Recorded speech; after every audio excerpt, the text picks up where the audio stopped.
మనం ఒకటి తలిస్తే విధి ఇంకోటి తలుస్తుందని అంటారు కదా!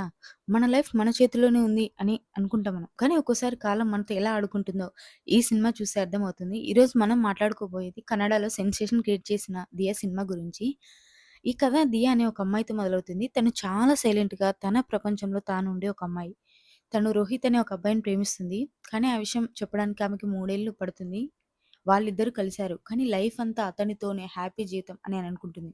కానీ అలా జరగలేదు. ఎందుకంటే లైఫ్ ఎప్పుడు మనకనుకున్నట్టే జరగదు గదా! రోహిత్‌కి యాక్సిడెంట్ జరుగుతుంది. ఆ యాక్సిడెంట్‌లో రోహిత్ చనిపోయాడని దియాకి తెలుస్తుంది. అక్కడితో ఆమె ప్రపంచం మొత్తం చీకటయిపోతుంది. జీవితమంతా అయిపోయింది అనుకోని ఇంక నాకు వేరే ఏ ఆప్షను లేదనుకుని తను సూసైడ్ చేసుకోవాలనుకుంటుంది. అప్పుడు అదే టైంలో దియాకి ఆది పరిచయం అవుతాడు. నిజానికి మన జీవితంలోకొచ్చే ప్రతి వ్యక్తి గూడా ఒక కారణంతోనే వస్తారు. కొందరు మనకి పాఠాలు నేర్పిస్తే మరికొందరు మనం పడిపోయినప్పుడు మనల్ని నిలబెట్టడానికి వస్తారు. దియా జీవితంలోకి కూడా ఆది అలానే వచ్చాడు.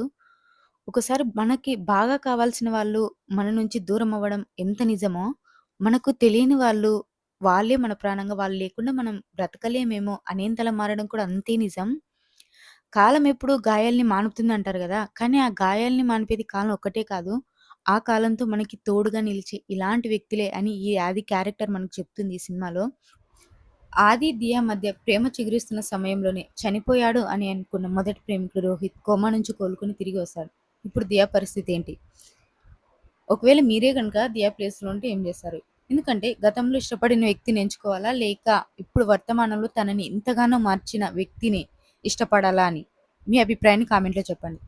నేనైతే మనం సంతోషంగా ఉన్నప్పుడు తోడుండటం ఎవరైనా చేస్తారు. కానీ మనం సర్వం కోల్పోయి చనిపోవాలి అని అనుకున్న స్థితిలో ఉన్నప్పుడు మనల్ని మనకే కొత్తగా పరిచయం చేసి మళ్ళీ బతకాలనే ఆశ కల్పించిన వ్యక్తి విలువే చాలా ఎక్కువ.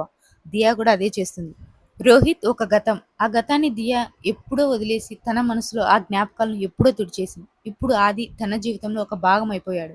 ఇప్పుడు ఈ స్టోరీలో మనం క్లైమాక్స్‌కొచ్చేసాం. ఆది వాళ్ళమ్మ అనుకోకుండా చనిపోతుంది. ఒకవైపు దియా కూడా తనకి దూరం అయిపోతుంది అని అనుకోని తను కూడా సూసైడ్ చేసుకొని చనిపోవాలి అని అనుకోని రైలు పట్టాల మీదకి వెళ్లి నించుంటాడు. కానీ ఈ క్లైమాక్స్ సీన్‌లో నేను అర్థం చేసుకున్న ఇంకో విషయం ఏంటంటే, రోహిత్ దూరమైనప్పుడు దియా ఎలా అయితే డిప్రెషన్‌లోకి వెళ్లి చనిపోవాలని అనుకుంటుందో, అదే పరిస్థితి ఆదికొచ్చినప్పుడు తను ఎందుకు బయటపడలేకపోయాడు? తను ఎందుకు సూసైడ్ చేసుకోవాలని అనుకుంటాడు? ఎందుకంటే మనం ఎదుటి వాళ్ళకు చెప్పడం చాలా ఈజీ. ఆ బాధ మన వరకు వస్తేనే ఆ పెయిన్ మనకు అర్థమవుతుంది. మనం ఈ క్లైమాక్స్ సీన్‌లో అది కూడా అర్థం చేసుకోవచ్చు. సూసైడ్ చేసుకోవాలి అని అనుకున్న ఆది దగ్గరికి దియా వస్తుంది. ఆది రైలు పట్టాల మీదే ఉంటాడు. దియాని చూసేలోపే అలా ఒక వెలుగులా కనిపించిన అది ఒక్క క్షణంలో అలా కళ్ళ ముందే మాయమైపోతాడు. దియా అలా చూస్తూ షాక్‌లోనే ఉండిపోతుంది. సినిమా అంతటితో ముగుస్తుంది. డైరెక్టర్ ఆ ముగింపును అలా వదిలేయడం వెనుకున్న ఉద్దేశ్యం ఏంటంటే, జీవితం ఎంత అనిశ్చితమైందో, అన్‌ప్రెడిక్టబుల్ అని చూపించడమే డైరెక్టర్ యొక్క ఉద్దేశ్యం. ఆది చనిపోవడంతో సినిమా అక్కడే ఆగిపోవచ్చు. కానీ దియా జీవితం ఏమైంది? తను మళ్ళీ చీకట్లోకి వెళ్తుందా? లేదా ఆది నేర్పిన ధైర్యంతో వెలుగు వైపు నడిచిందా? అనేది డైరెక్టర్ మన ఊహకే వదిలేశారు. కానీ నా ఉద్దేశంలో ఆది భౌతికంగా లేకపోయినా తను దియాకి ఇచ్చిన ఆ నవ్వు, బతకాలనే ఆశ ఆమెతోనే ఉంటాయి. మన జీవితంలో మనం ప్రాణంగా ప్రేమించే వ్యక్తులు అమ్మ, నాన్న లేదా స్నేహితులు మనల్ని వదిలి వెళ్ళినప్పుడు కలిగే బాధ వర్ణించలేనిది, మాటల్లో చెప్పలేనిది. కానీ బాధలో మనల్ని మనం ఎప్పుడు కోల్పోకూడదు. నేనైతే ఈ మూవీ స్టోరీని ఇలా అర్థం చేసుకున్నాను. మీరెలా అర్థం చేసుకున్నారు? మీకేం అర్థమైందో నాకు కామెంట్‌లో తెలియజేయండి.